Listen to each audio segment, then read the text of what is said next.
Get ready for a little surf and turf action on Midnight Run Through, a podcast miniseries devoted to celebrating the 1988 contemporary classic action buddy comedy Midnight Run, written by George Gallo and directed by Martin Brest. Co-hosted by me, One Heat Minute Productions' Blake Howard. And me, Jen Johans from Watch with Jen.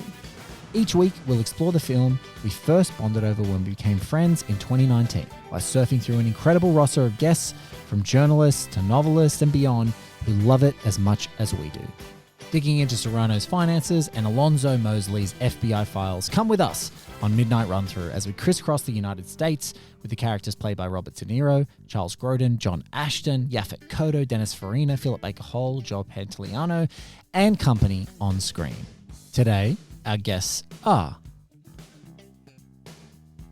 performing excerpts from Charles Grodin's memoir, the incredible actor and voice acting legend, James Urbaniak, and the writer behind Midnight Run, George Gallo. Oh boy.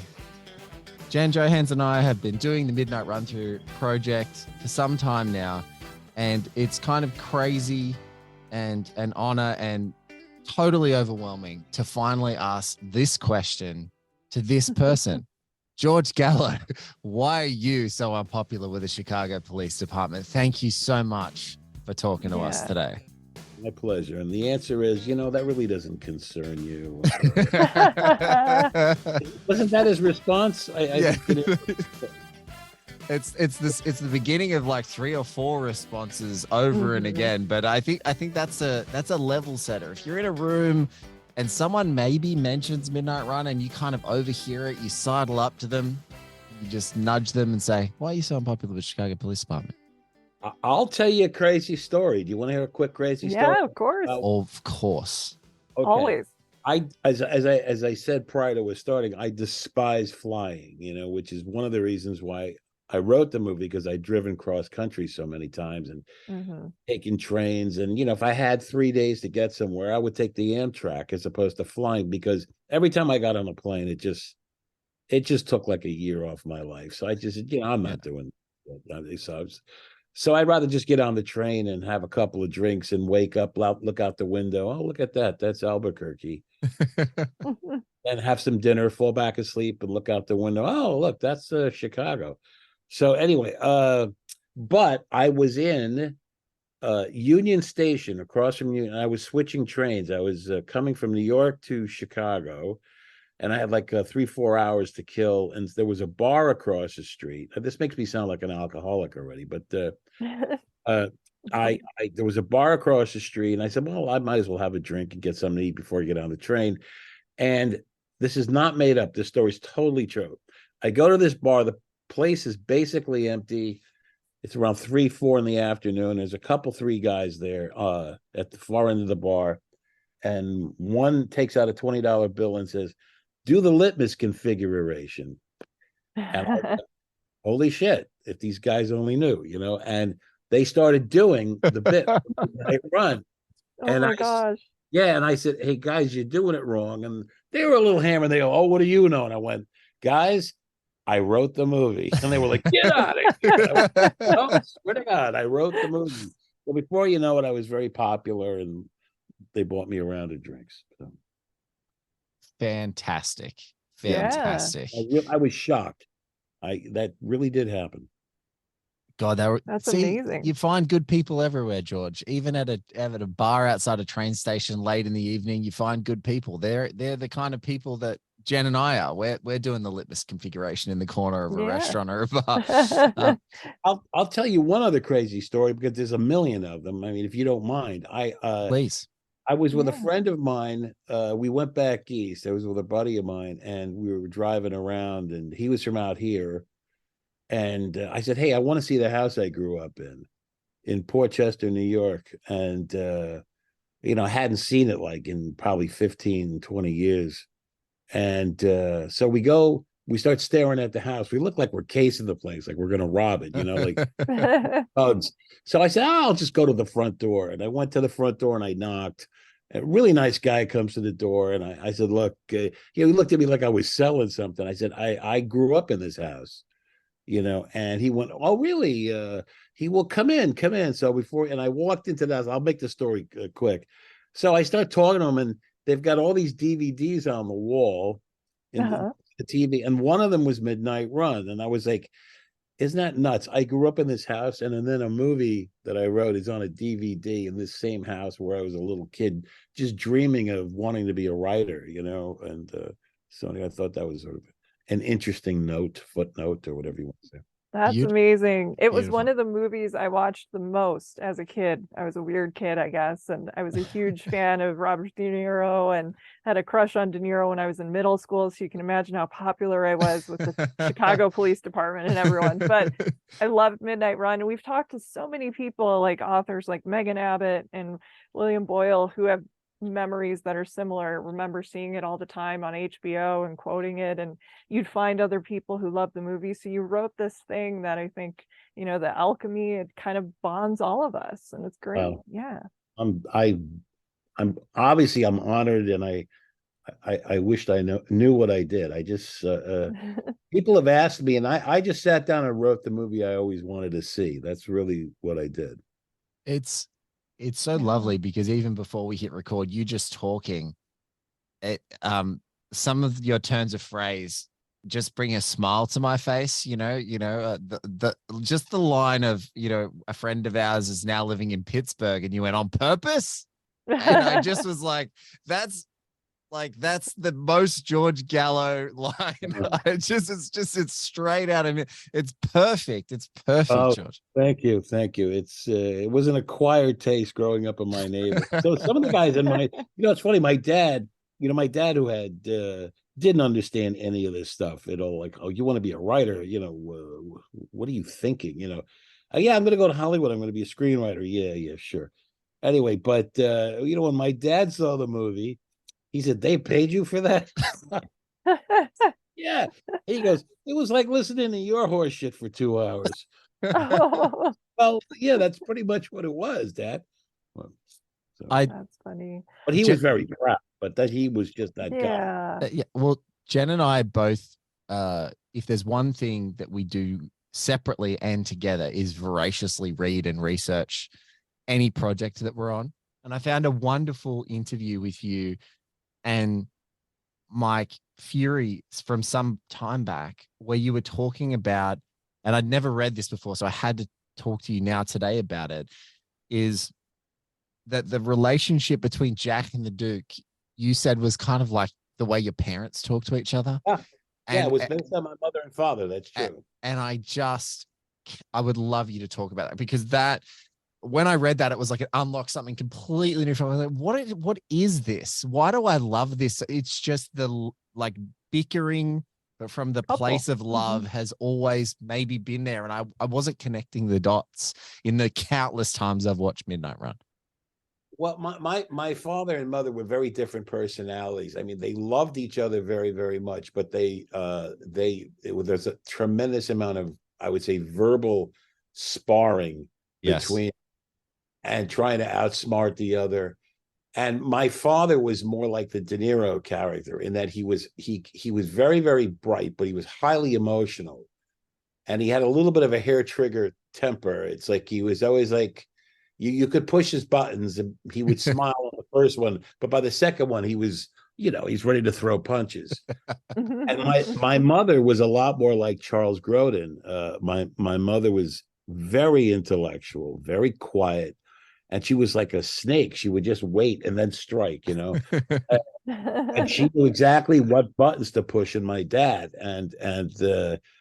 So my mother was far more like, yes, that's right, George, that's right. I'm George Jr. And he goes, what are you being sarcastic? Like, oh no, why would I be sarcastic? You're the greatest driver in the world, honey. You should test drive for Lamborghini. Oh, God damn it! No, he'd start snapping. So that kind of was their thing. And as a kid growing up, listening to them, I would get just a kick out of it. Oh, yeah, yeah. And that really was a lot of where that all came from. And my father was great with wisecracks. and so I picked a lot of that up, and that's really what I did. I wrote the two of them. I made it, two men. We began with 2 weeks rehearsal, which included virtually no rehearsal. Since Marty had seen Bob and me read the script over several times, he chose not to keep doing that. We all knew there would be improvisation used throughout and decided to hold it for the filming.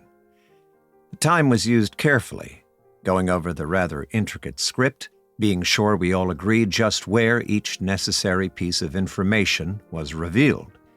This is not usually done with the actors, but it had the effect of forging a unified team feeling about the whole picture that was unique. Robert De Niro had already been working on his role as a modern-day bounty hunter for some time. He had been going around on actual drug busts with teams of detectives, sometimes wearing a bulletproof vest as required. He had befriended a Los Angeles homicide detective who had killed several people in the line of duty and kept us regularly informed on the daily LA homicide rate. There were 2 shooting murders and a stabbing fatality downtown last night. De Niro had traveled to Chicago, since that's where his character had originally been a policeman, and went around with the police there, putting himself in Chicago danger. In my research for the role of the accountant who embezzles $15 million and gives it to charity, I placed one 10-minute phone call to my business manager, Ralph Goldman, to ask how such a transfer would technically be done. It was a pleasant chat. Bob De Niro and I remained cordial and slightly bemused toward each other. I think both of us were waiting for the other to reveal himself so that we could get a clearer sense of what this experience of just about being handcuffed to each other 6 days a week for 5 months was going to be like. It had to be a relationship, but what kind? Our first actual filming together was done late at night on a residential street in Brooklyn Heights. For about 4 hours, we shot a scene where he hustles me down the street and throws me into his car. He had just nabbed me upstairs in a house. I was to be handcuffed behind my back. In the picture, there were 3 kinds of handcuffs used: steel, rubber, and plastic. It was very dark. We were walking toward the camera, so you wouldn't actually see my hands in the shot. I suggested I just hold my hands behind my back and not use cuffs. Martin Brest suggested my arms would only look exactly right if I had cuffs on, rubber ones, since they wouldn't be seen. Bob asked if I would mind wearing the steel cuffs. I looked at him a moment, smiled, and said, "Sure." He smiled back. Neither of us knew what the other was thinking and didn't ask. A couple of hours later, having been taken on the walk to the car and thrown in by Bob about 15 times, I could really feel the cuffs on my skin, adding to the depth of my performance in the scene. Bob asked again if I minded. I said, "Not at all," and smiled again. So did he. I was enjoying the non-verbal repartee between us so much, I really didn't mind the cuff discomfort. Finally, at around 3 a.m., Marty felt it was as good as we could do it. Since I would be wearing handcuffs throughout the picture, I went home that night curious about what my wrists would look like in 4 months. I never saw that first night shooting, as it wasn't in the movie. We moved on to Chicago shortly to film a big shootout in a bus station in the heart of downtown. Bob and I would arrive on a bus, get off, and the FBI would come screeching up in several cars and spread eagle us against the bus. Then the mob would start firing at us from nearby rooftops, and the FBI would shoot back at the mob. Explosions were going off for days. They weren't real bullets, but whatever they were, they could put your eye out. Bob and I went through some real jeopardy over the next few days, and like people who go through anything together, we grew closer. Not as close as I had hoped, though. The next shot called for Bob to drag me away in the confusion of the shootout, up a ramp, over a wall, under a truck, and into an empty police car, which he then steals. Bob thought it would be good to do it without rehearsal. Let the camera see what happens the first time we actually try it.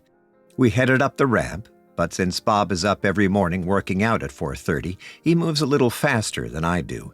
As he pulled me up the ramp, We got some great realistic shouts of pain from me as the steel cuffs dug into my wrists.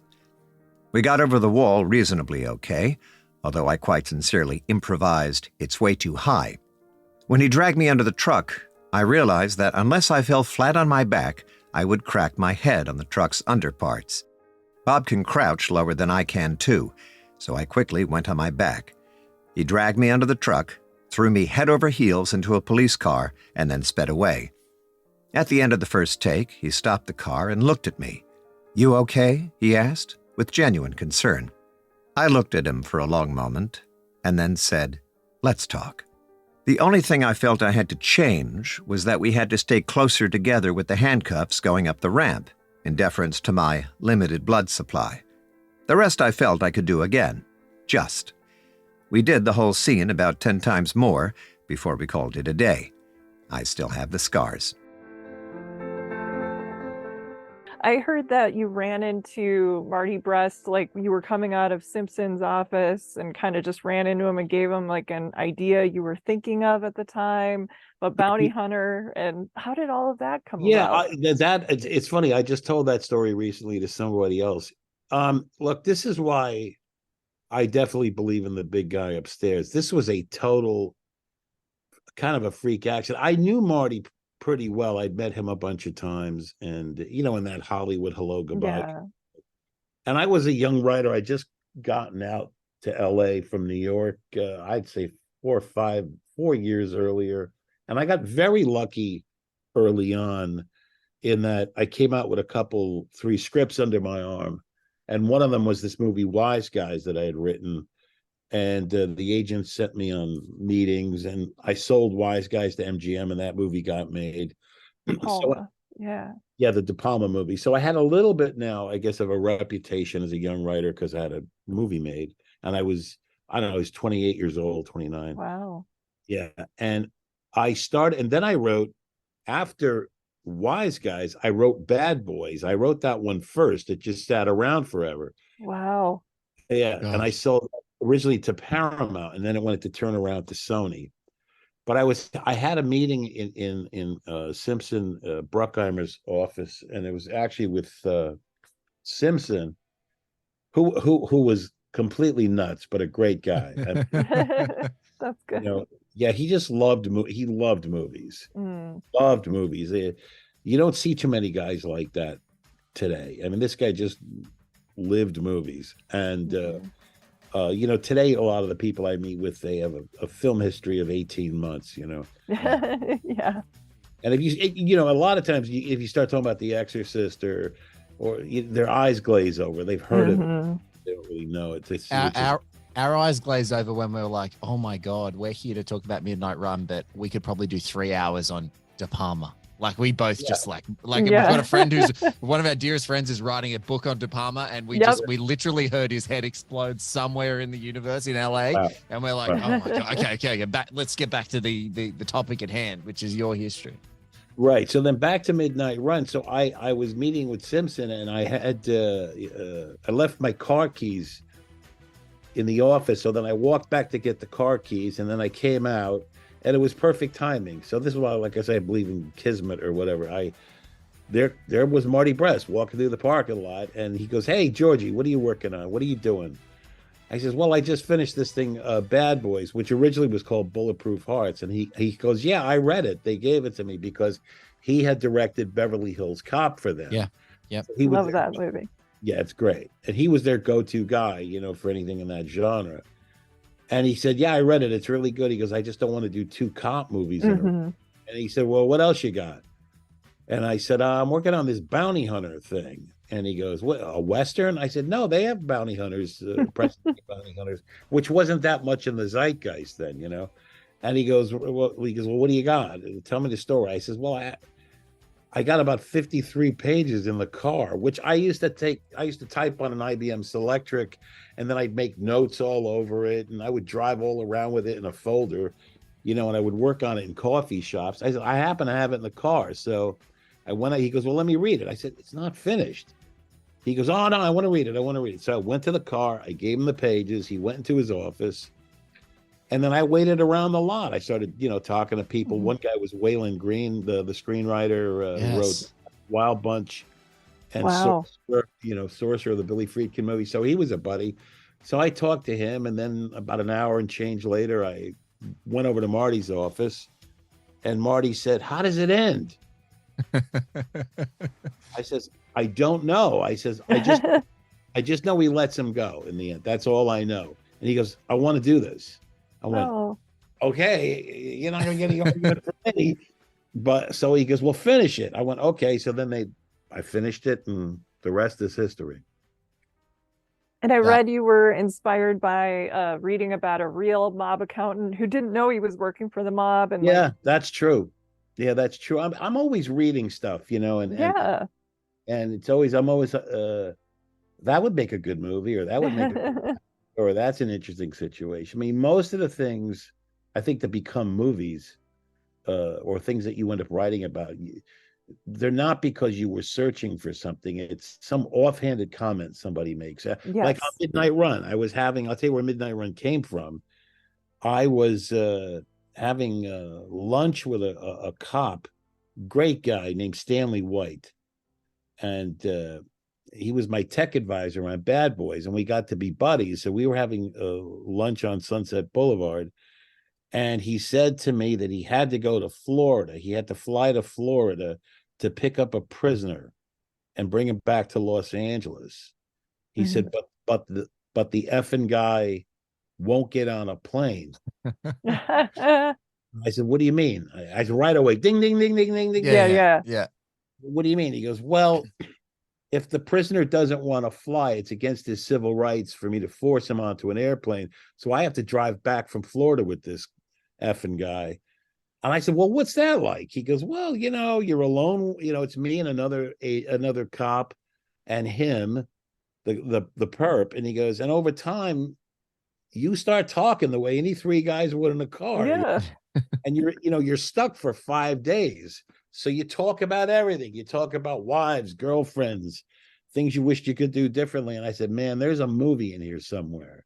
And that's how it started. And then I said, "Well, I've seen cops to death, maybe." And then I started reading about bounty hunters, and I said, "Well, that's an interesting take. Maybe it's a bounty hunter." So that's where that came from. That's great. My favorite line with that scene is, "These things go down," the way that Charles Grodin keeps. It's so good. Well, that's completely my neurosis about flying. It's too big. It can't go up. Yeah. That's the other line. It's too big. It's too big. It's too big. Oh man. How much was it in the script? Like what you wrote wound it up, or why it was on the screen? I mean, how did that work? I mean, I was on the set every day, which was that became my film school too. I said to amazing. I said to Marty, I said, "Look, I'm not going to say shit. I just sit there and watch this happen, and watch the acting and how because I want to direct myself." And so I just watched everything, and a lot of the stuff, some of the stuff that was not in the script, I would watch them work, and then De Niro would always say, "Give me something, give me something." So I'd throw something out, like it's a $10 fine for jaywalking in Los Angeles. That came to me right off the top of my head, because they dragged him and took him across the street, and he goes, "Give me something, give me something." So there was a lot of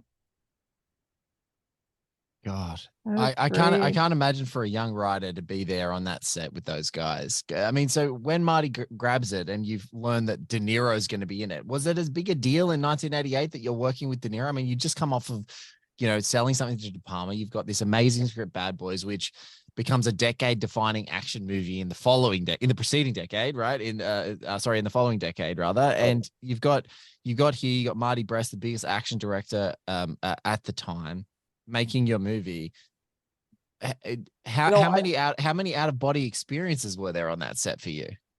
I'll tell you the God's honest truth. I don't think it's always different than you think it's going to be. I remembered, to answer your question, I remembered when I was younger, just the idea of seeing your name on a movie screen, written and directed by, that would be like. And the very first time I saw my name on a movie screen, was on Wise Guys, and I sat there in a theater watching it with a bunch of people. I didn't even know where my credit was going to be. And when it came up, I thought I was going to go, oh, like that, you know? And I didn't. I literally ducked. I thought my head, and I was like, oh shit, that didn't just happen. It's almost like I didn't want to believe it. And with this, working with all these guys, and working with Marty and all the actors, I think I was, you know, sometimes I think fear and excitement sometimes feel very much alike. Yeah. And I was always somewhere between, this can't be happening, I'm scared that this is going to fall apart. But yet I am here, and they are taking me seriously for some reason. And you know, looking back on it, and when I think about it, it's and now that we know what the movie became and how people responded to it, I'm obviously ecstatic. It was one of the great high points of my life, you know. But I think at the time I was just more involved with the day-to-day of it, you know, and not quite believing it. Yeah, and De Niro at the time was known more for serious roles. So when they first floated his name, were you thinking, what is this? Or just, oh my gosh, it's like the greatest actor ever attached to my script? I thought both things. I mean, yeah, I found out on a Friday. I mean, I remember exactly where I was. And Marty and I were talking, and he said De Niro is going to play Jack Walsh. And I was like, what? He goes, yeah, Robert De Niro. He's gonna play Jack Walsh. And I was like, wow, okay, you know. I mean, look, the guy's this genius actor, you know. Yeah. And he and I became very, very dear friends. Oh. Yeah, but I couldn't believe it. I went over to my buddy who had a little coffee shop, and I went over to see him. I said, you're not going to believe this shit, but I just Robert De Niro was going to do Midnight Run, and he was like, what? You know, so yeah, it was a crazy time. And I was just dating Julie at the time, and eventually we've been married now forever. Mhm. But we were just dating. It was a wonderful time in my life. I was, you know, a young guy, and you know, very naive in a lot of ways. And anyway, yeah. That's With each great. passing year, with each passing year, it gets better, you know. Yeah, and I know they were trying to push, especially at Martin Brest, like share. And I heard you in an interview say something like, "What is De Niro gonna say? I'm gonna, flush your head in a toilet Yeah, to I share." said so. Like, I went to see, you know, because Marty and I were inseparable, you know, yeah, and he said share. He goes, would that work? I mean, I could tell he didn't dig it, you know. yeah. Would that work? I said, yeah. Robert De Niro is going to say to Cher, if you don't shut your mouth, I'm going to stick your fucking head in the toilet bowl. Make it stay He there. went, you're right. God, it's a terrible. Totally different movie. I also Yeah. love all the character actors in there. I Oh my mean, God. did you start? You said you were on the set, and probably, De Niro was asking you for lines, but you have somebody like Joe Pantoliano saying your dialogue, and did it change the way it sounded? Farina. Yes. Yaphet They were Kotto. all brilliant. John Yeah, Yaphet Ashton Kotto is so was good. Yaphet Kotto was my idea. I said that to Mark. Oh, good. I said, you know what? He goes, who do you see for Mosley? I said, I see Yaphet. He's so big, he's so threatening, and I don't think he's all that funny. And because he's like this angry block of cement, he's even more funny. He's 100 times funnier than you could ever even wished it for him to be. He's so just funny saying, in this movie. I'm Mosley. I'm Mosley. Yeah. The best.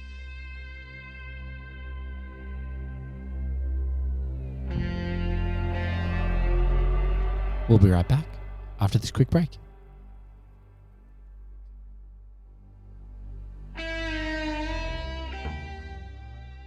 George, Jen and I have this thing where we seem to be drawn to these movies because, we have enduring relationships with them, and Midnight Run is one that we've really connected over in our friendship because we have such an affinity for that time in De Niro's career particularly, but we really love this movie. And I just wonder if I'm always curious if, as a filmmaker, you realize when there's like, it starts to bubble up and simmer up and be one of those movies that cuts through. Because one of the things that we have now, contemporary times, is there are so many movies that come out. There are so many platforms. There is such an international footprint. All this stuff comes out and it's impossible to catch everything. And then I find myself like just out of comfort, mostly going back to these great things. And when I watch Midnight Run, or I watch contemporary movies and I go back and watch Midnight Run, I'm always just floored to this day that like how damn good it is, how everything is good, how your script is phenomenal, how the actors are tremendous, how Marty Brest's direction is just outlandishly great. All the locations are so beautiful. And I just say, I wonder, because now it feels like for us that Midnight Run is, especially amongst our friend group and our peers and our connections, or it's so well loved.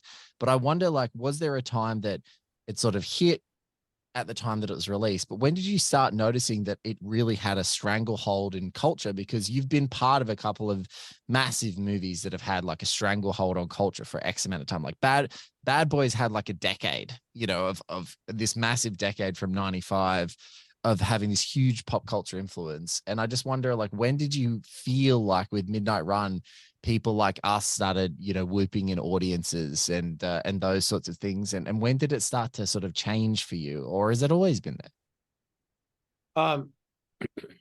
That's a great question. I remember the first time I saw it with an audience, because, there's a lot of nerves involved in it, and people were just hysterical and applauding. Oh, and it's great. like you're overwhelmed. I was overwhelmed, because, like I come from a very working class family, and I'm a billion miles away from Hollywood, and I just lived with all of this, this stuff in my head for a very long time as a young man, wanting to do this, and you convince yourself that you're terrific because, and it's you just do it to if no one believes in you, the first person that has to believe in you is you. yeah. Because you're going to get hit with every curve imaginable, trying to do this. So obviously I believed in myself, but then when it starts to happen and you really are, your work is now going out into the world, you start to realize that a lot of that stuff was bullshit and bravado, and you would just keep yourself, going and then say, you're like, well, maybe I suck, maybe I was just telling myself a whole bunch of shit to get here. And when I heard the audiences just howling and laughing, and I would go to sneak into theaters and the places were packed, and they would just laugh and laugh and laugh. I would get very emotional and very choked up. And then the next question was, could I ever do this again? But that's also a bad question to ever ask yourself, because whatever happened with Midnight Run is it's something magical. And like a director could make 50 movies, and if one of them is a classic or two of them are classics, that's an amazing batting average, Yes. Yeah. And as a writer, the worst thing you can do is, or as Waylon Green actually said to me, he said, don't ever believe your reviews. He said, don't believe the bad ones. You're not that bad.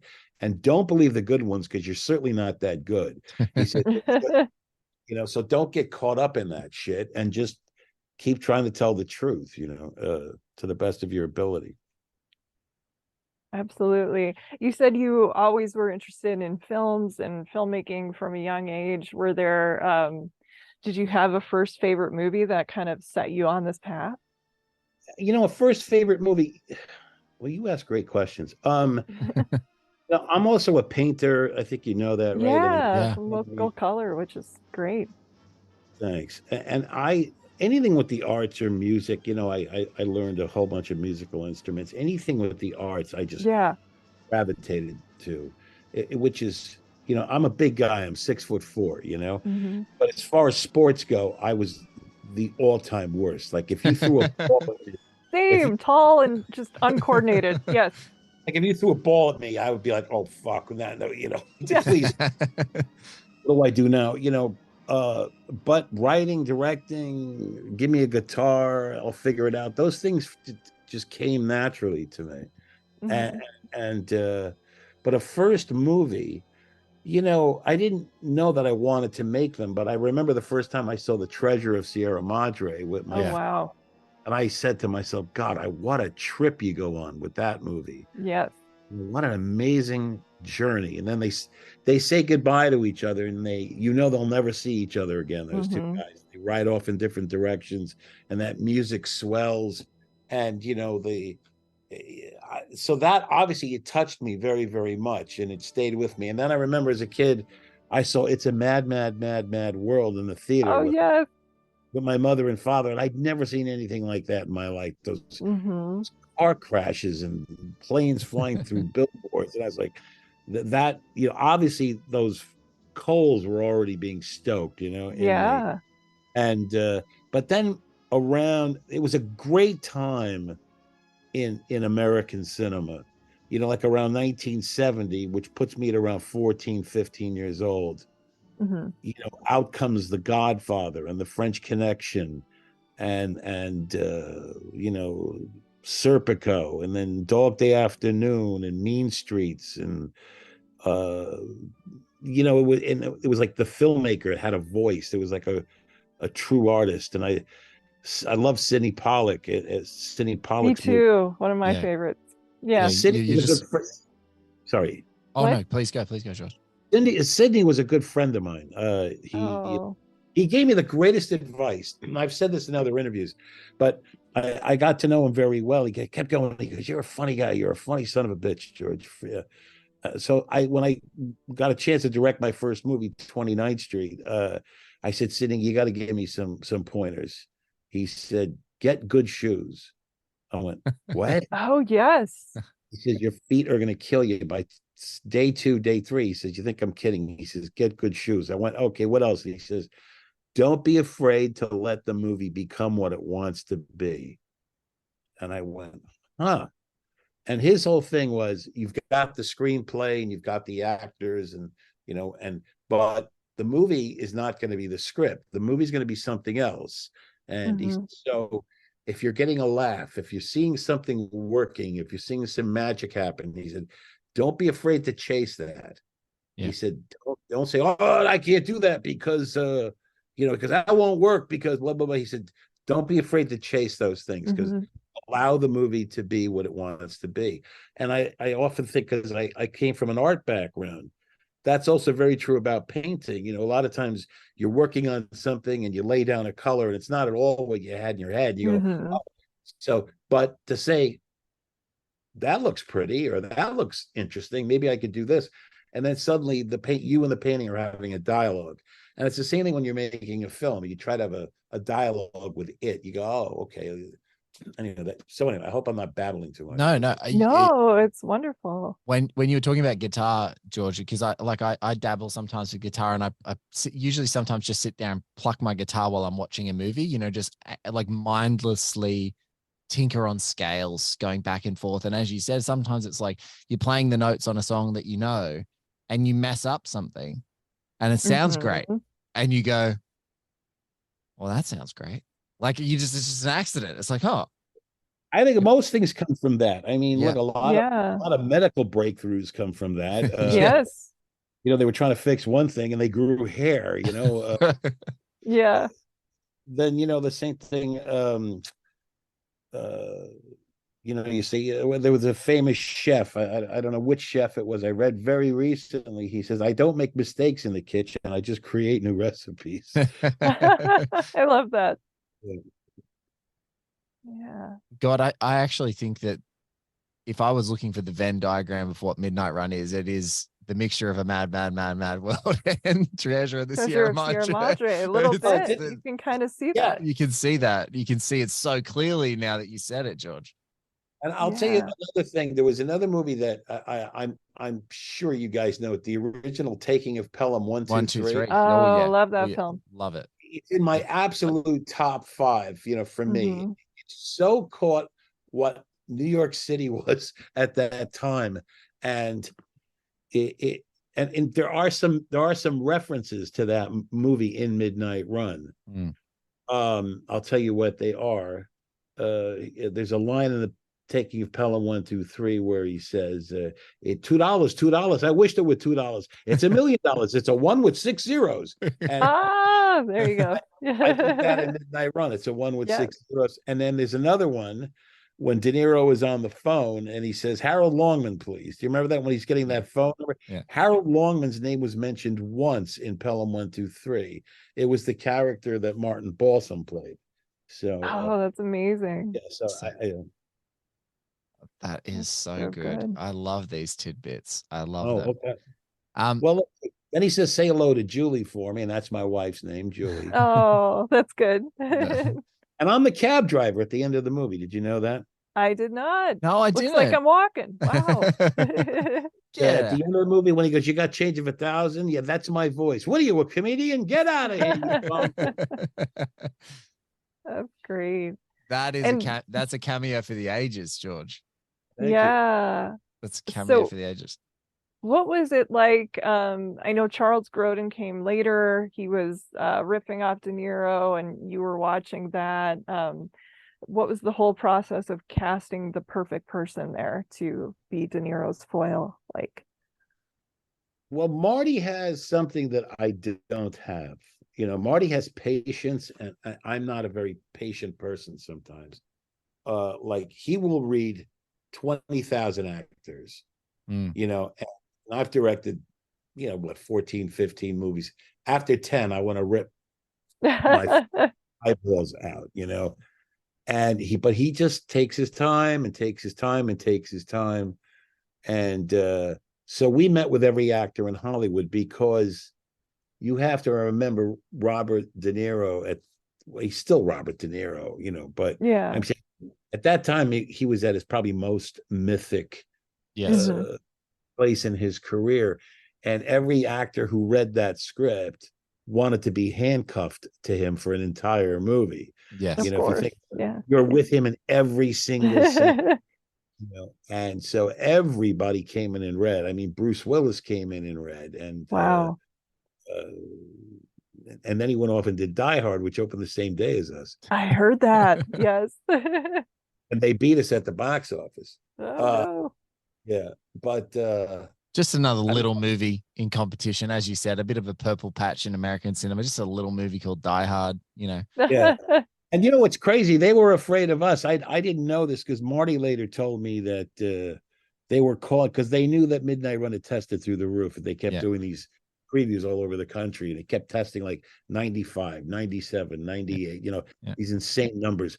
So they didn't want to release Die Hard the same day as us. And but there was no turning back. It was it was locked in, and I think they beat us by $2 million that weekend. Gotcha.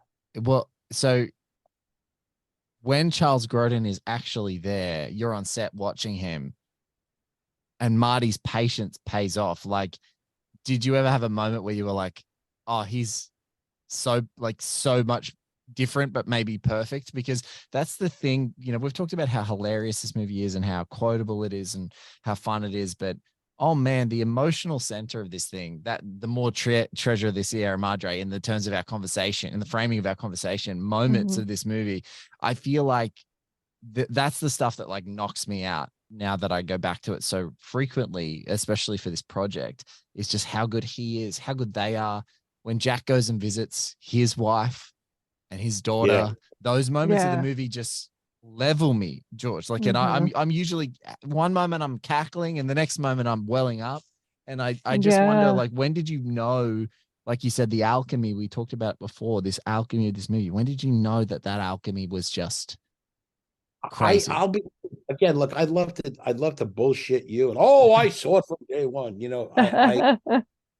but the truth be told, I didn't know. I'll tell you when I started to feel it. Look, when I watched them working together on set, you could sense, let's put it this way.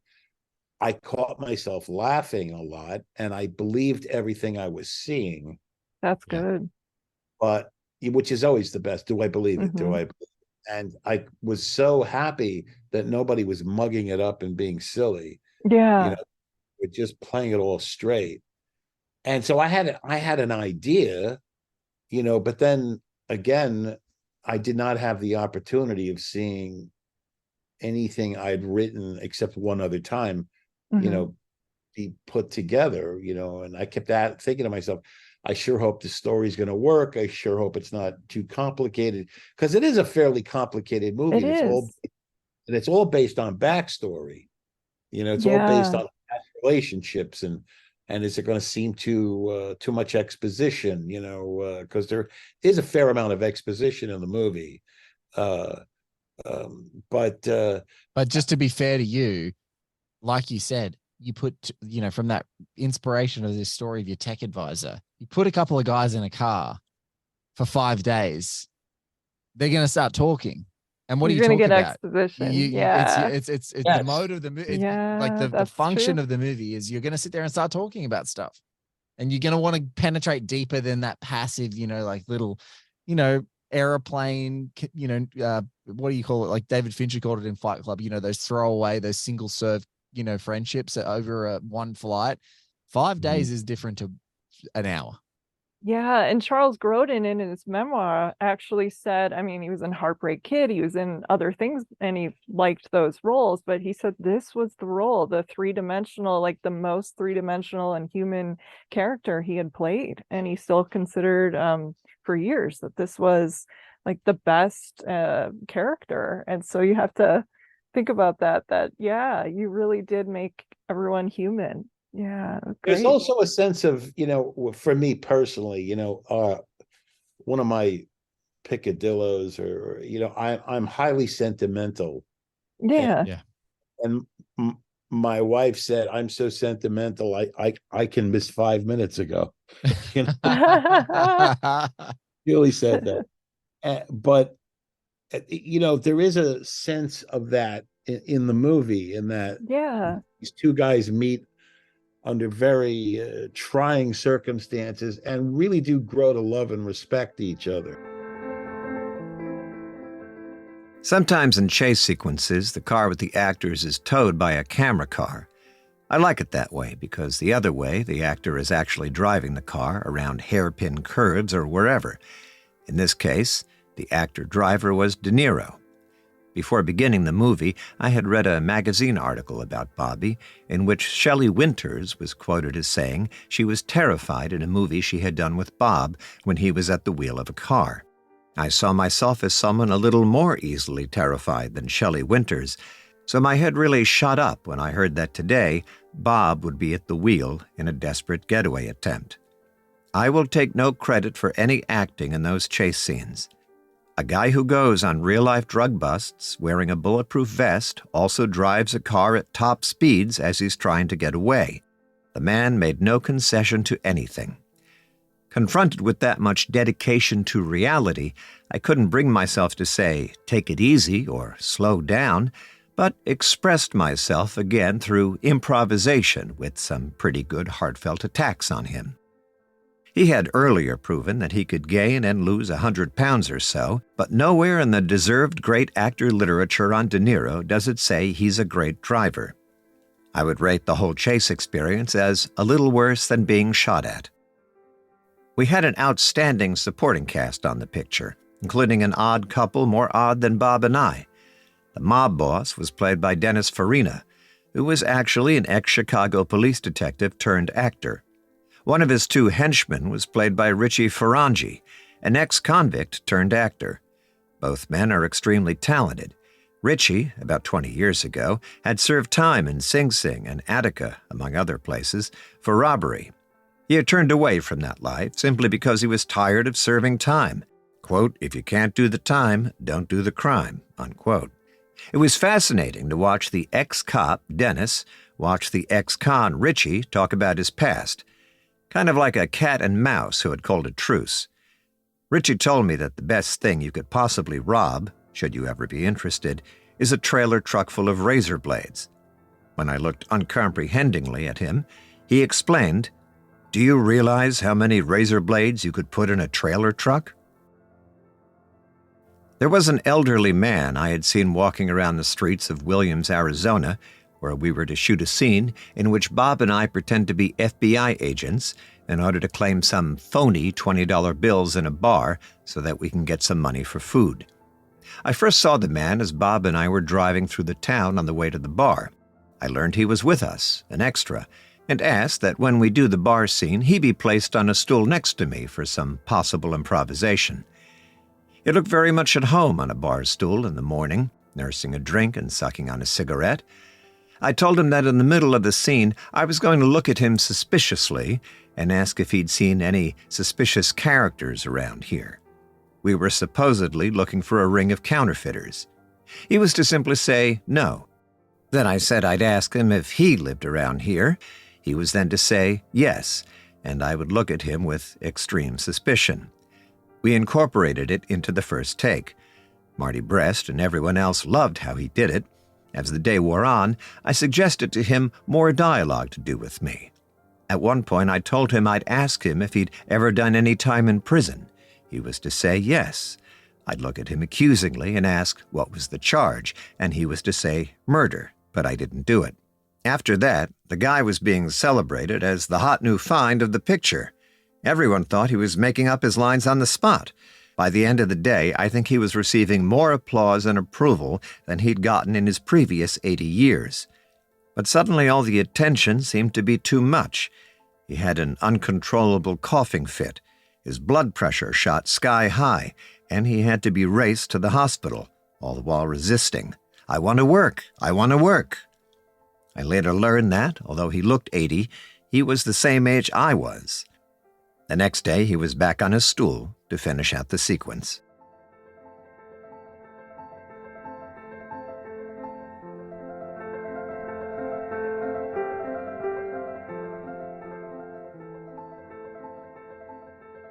During this trip, even though they were complete odds with each other. Yeah. And, so I have that tendency, when they say goodbye at the end, it's one of those moments that they'll just never see each other again. Mm-hmm. Yeah. And that this will probably be the most intense a week they'll both remember it till they shut their eyes, And Yeah.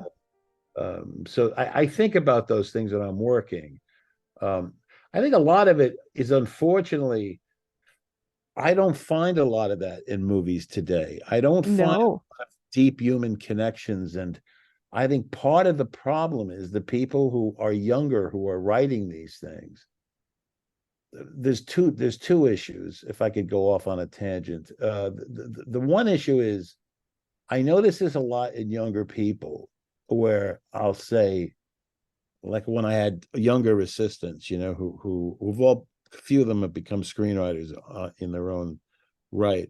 But I would say, hey, let's call so-and-so. And he goes, you can see right away panic. And I say, well, what did I say? Let's call him up. And he goes, well, why don't we just text him?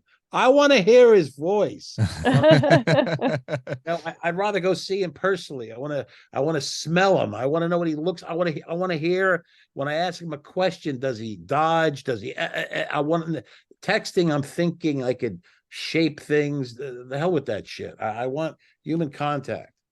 Mm-hmm. And I find that a lot of people today, they text.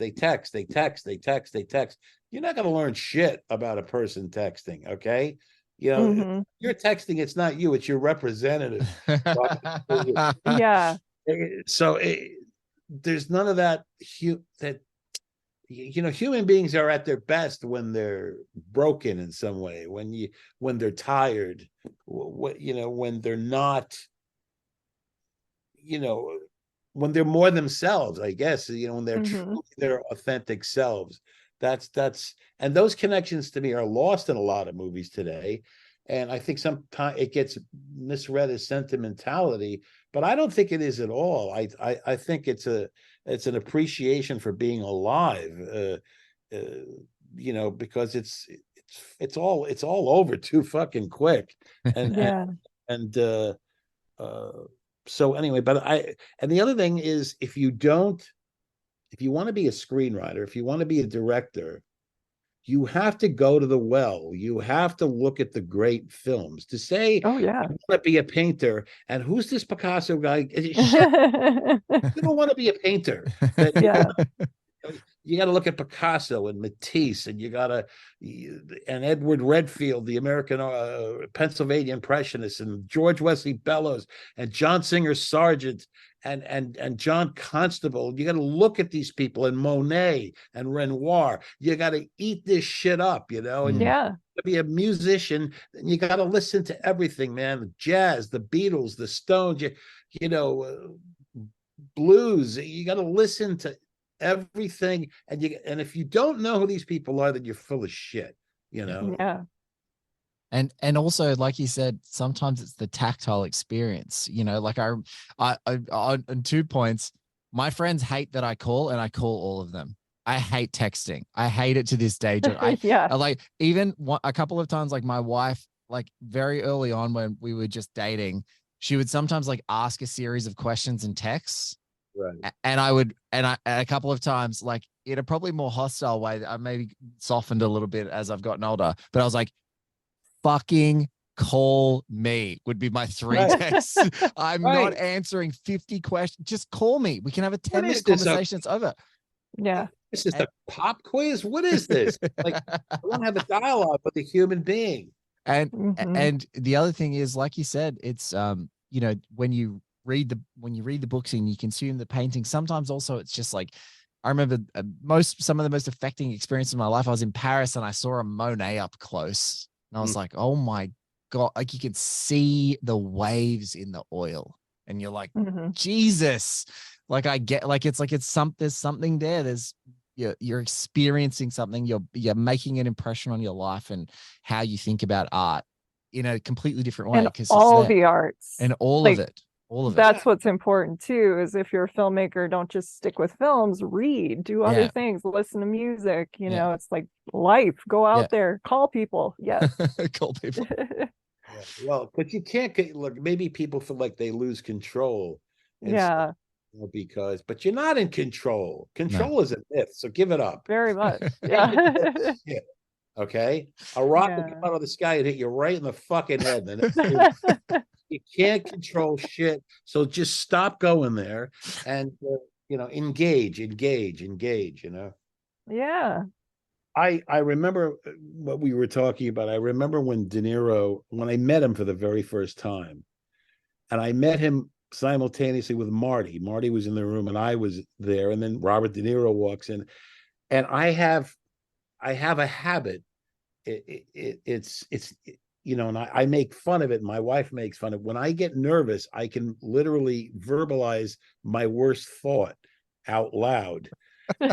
and I've done it a couple times at the most inopportune times. But I remember I did it this one time. De Niro walks in and he shakes hands with Marty, and Marty says, "This is George Gallo." And I shook hands with him. I'm like, I just shook hands with Robert De Niro. And the first effing thing that comes out of my mouth, I said, "Why do you want to do this?" I swear to God. I swear to God that's what happened. And Bob recoiled and started laughing. And Marty gave me a look, like the look of death. I mean, like daggers coming out of his eyes, But Bob and I became very good friends right after that, because he knew I was certainly unpolished, Anyway.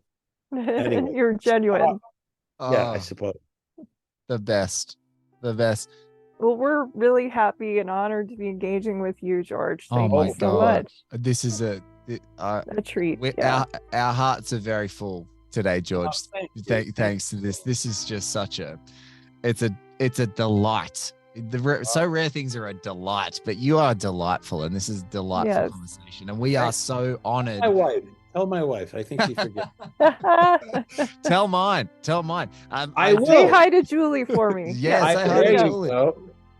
This has been the finale of Midnight Run Through with Jen Johans and Blake Howard. And there's only one way to go out. See you in the next life. See you in the next life.